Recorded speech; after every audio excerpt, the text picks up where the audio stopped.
আসছে নবম শ্রেণীর ছাত্রী কবিতা শর্মা। নবম শ্রেণীর ছাত্রী কবিতা শর্মা। আমি কন্যাশ্রীর বিপক্ষে আমার মতামত প্রকাশ করতে চাই।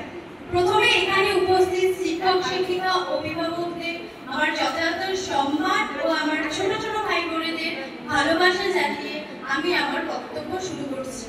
আমার মতে কন্যাশ্রী নামক প্রকল্পটি একটি বোনাশ্রী।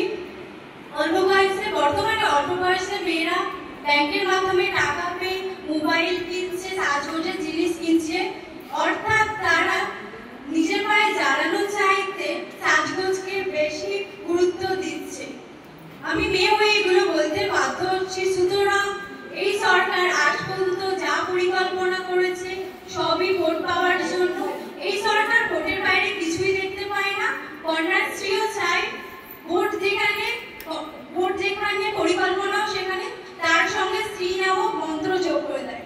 আমাদের কন্যাশ্রীর প্রয়োজন নেই, আমাদের কাজশ্রী প্রয়োজন। যেখানে চাকরি নেই, শিক্ষা নেই, সুরক্ষা নেই, সেখানে কন্যাশ্রী দিয়ে নারীদের প্রকৃত উপকার হবে না। আমাদের মনে রাখতে হবে টাকা দেওয়াটা সমস্যার সমাধান নয়। আমাদের কন্যাশ্রী প্রয়োজন নেই, আমাদের সুরক্ষার শ্রী প্রয়োজন। আমরা কন্যাশ্রী দিবস, কন্যাশ্রী ক্লাব নয়, আমরা চাই প্রতিদিন সুরক্ষার শ্রী হয়ে বাঁচতে।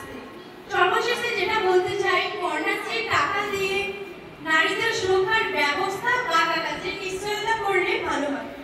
এই বলে আমি